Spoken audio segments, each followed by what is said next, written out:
Good morning, everyone. This morning, I'm going to discuss about biases and propaganda devices. So, what is biases and propaganda? Okay, biases are judgments based on personal point of view, meaning it is my own point of view, my own opinion. In Tagalog, sarili kong opinion, sarili kong pananaw, sarili kong paniniwala. It is all about me and my own opinion. Now, let's discuss what is propaganda. So, propaganda, it refers to the spreading of information, ideas, or rumor that is meant to make people accept them. Opinion, pananaw, paniniwala. My own opinion, my own point of view, my own belief should be accepted by others. So, yung gusto mo mangyari dito sa propaganda, yung opinion mo, yung pananaw mo, yung paniniwala mo, gusto mong tanggapin o paniwalaan din ng iba. So whether it is truth or false or fake news. So there are varied propaganda devices that can influence you to make judgment. They are commonly used. These are commonly used in advertisements, texts, passages, and messages that you have watched, read, or heard. So first one, let's discuss about bandwagon. So what is bandwagon? So you are attracted to use a product or join an activity because everyone is doing it. So lahat ng tao halos ay ginagawa to. So you are also encouraged or attracted to do it. Example, join an educational trip to art in the city. Buy 2 tickets and get one for free. Join thousands of learners who have appreciated the beauty of arts in their lives for several times. So, what are you waiting for? It is worth the experience. So that is bandwagon. Means nakikiuso ka or sumusunod ka sa mga ginagawa ng nakararami. Next, let's talk about plain fox. So what is plain fox? You are encouraged to use a product because it is what folks at home are using. So very common na ginagamit ng ordinary people like us. This uses ordinary people as endorsers to show that the product is being used by usual persons. So example, this electric fan is assembled for you to feel the ambience of nature. Feel the breeze or feel the breeze of natural air within the corners of your home. Use soap guard. It can keep you germ free for the next 24 hours. So from the word itself, plain fox meaning ordinary people are the one who are endorsing it. Okay? So, payak na produktong kadalasang ginagamit ng mga ordinaryong tao like us, nakagawian o nakagisnan ng produkto. Now, let's go to testimonial. So, what is testimonial? You are convinced to use a product because it is endorsed or confirmed by a well-known personality. Example, Kimmy Jones, a well-known basketball player, says that Abibas is the best sporting shoes he was ever used. And Juan de la Cruz, a famous stage actor, says, "Copy mo will always keep you awake while at work." So when we're talking about testimonial, these are the testimonies that came from celebrities, influencers, and artists. Okay? So ito ay pinatotohanan ng mga sikat na personalidad. Sikat na artista ang nagsabing ginagamit niya ito. So, dahil sikat na artista ang nagsabi tungkol dito, ang nag-testify about it, so, mas maraming tao ang nahihikayat. Okay? Next, we have this one, name calling. It is a device that persuades you to avail the product or service because of the negative image it creates against another product or service. Example, taste our original chicken inasal. Unlike other roasted chickens, which use chemicals in preparing their products, our chickens are roasted using our secret and natural spices and ingredients. So, meaning, our product is the best. So they're suggesting that only their product is the best. Your product is not. So this is called advertisement war. So they are name calling. They are throwing negative image towards other products. That is why it is called as name calling or advertisement war. Now let's proceed to glittering generality. Glittering, makinang, maningning. Okay? You give in, remember children, you give in because you are overwhelmed by vague, sweeping statements that usually come in slogans or simple catchphrases. Ikaw ay nahulog doon sa magagandang sinasabi, doon sa mga catchy phrases. Okay, so example is, Air Philippines, the spirit of the Filipino, is the greatest airline ever in this century. It is powered by latest technology offering exquisite comfort and satisfaction for frequent and regular flyers. So, pangungumbinse sa pamamagitan ng maningning, mabulaklak na pananalita.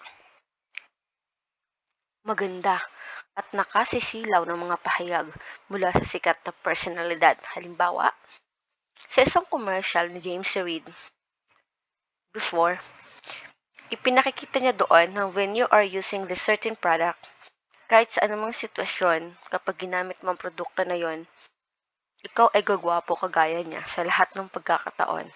Okay? So that is glittering generality.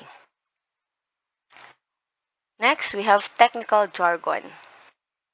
So jargon is a new word. So what is technical? What is jargon? Okay? So it uses unfamiliar or highly technical terms to impress, confuse, or deceive consumers or audience. It does not really explain how it is connected with what is being promoted. Example, Soyomar with lactobacillus shirota strain is good for your tummy.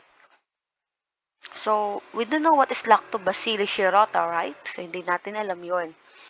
So, that is why it is called as technical jargon.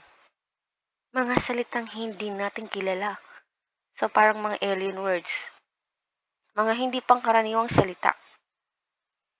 Salitang balbal, salitang kali, o salitang kanto. Or, it could be mga technical na salita batay sa profesyon, okupasyon, paksa o grupo ng mga tao. So, it could be used by other profession like doctors. There are some technical terms that we don't know about kasi sila lang ang nakakaalam nun.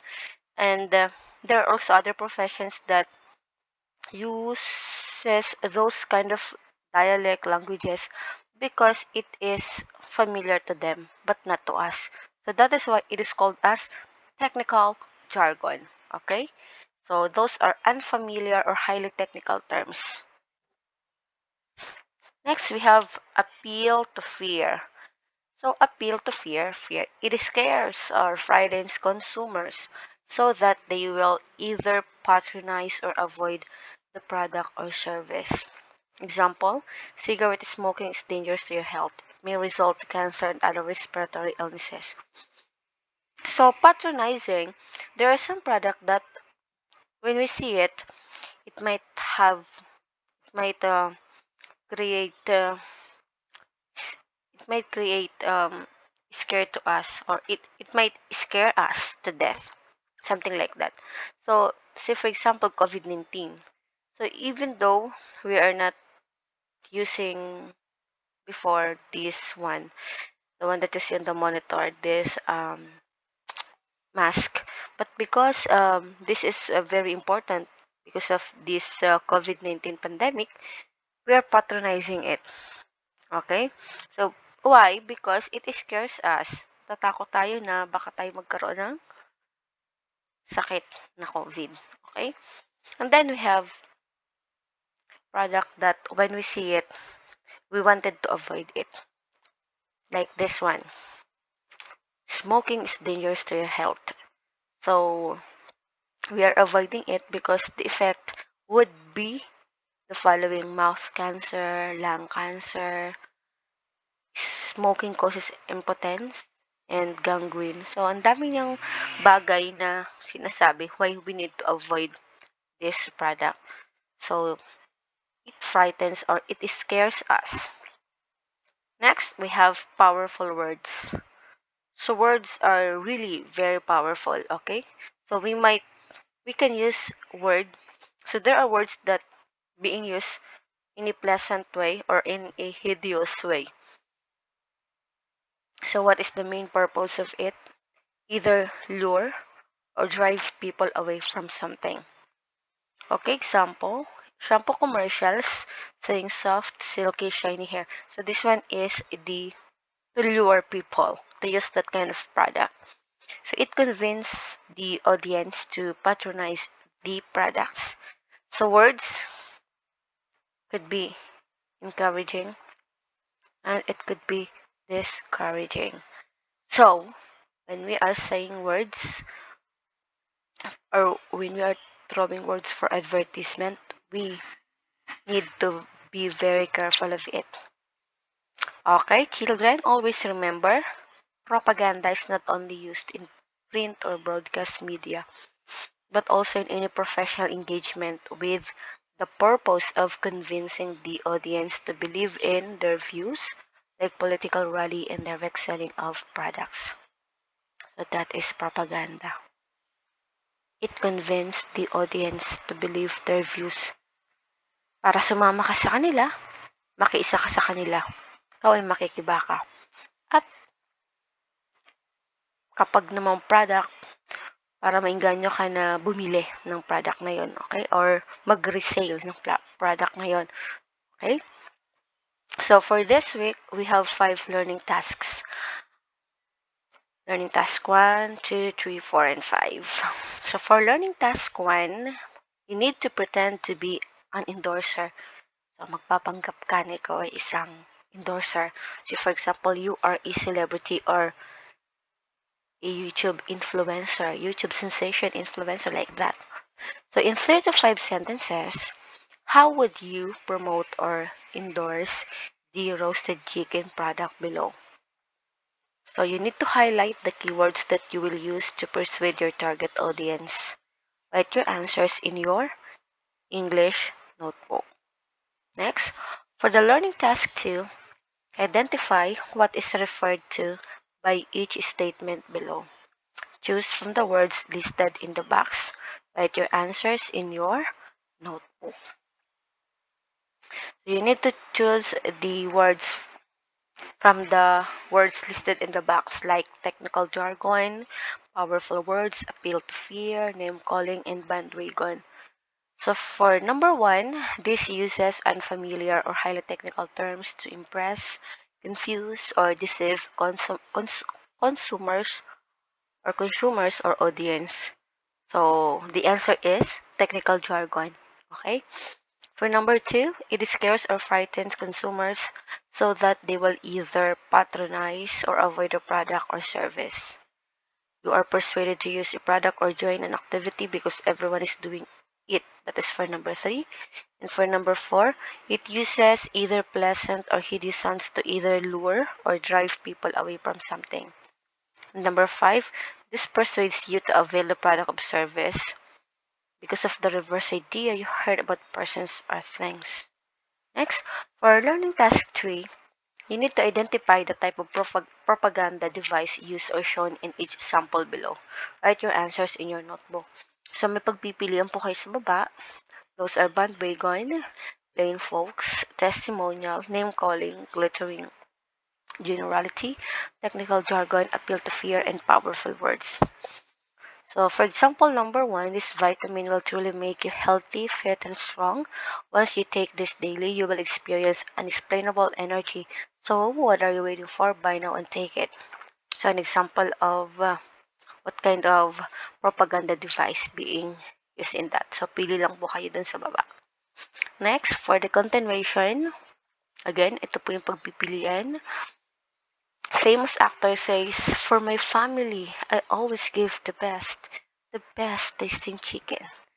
Okay, so for number 7, use this alcohol and be protected against COVID-19.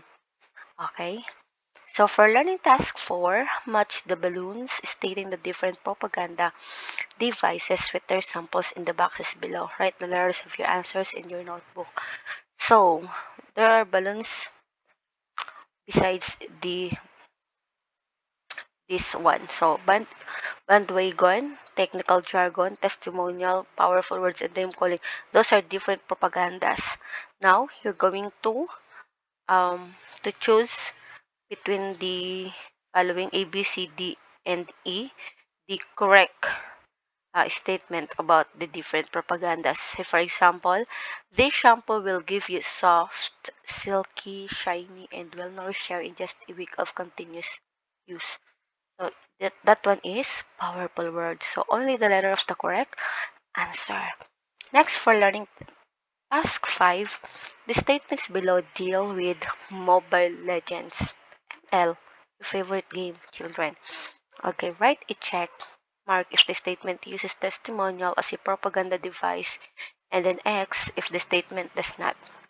Write your answers in your notebook. For example, number 1, a famous actor said, I am playing ML since it makes my free time more adventurous and satisfying. So what is the answer? Does the actor give testimonial statement? If your answer is yes, then check. If your answer is no, then put an X. So that's all for this morning. I hope you learned a lot this day. So this is the end for the week 2 lesson.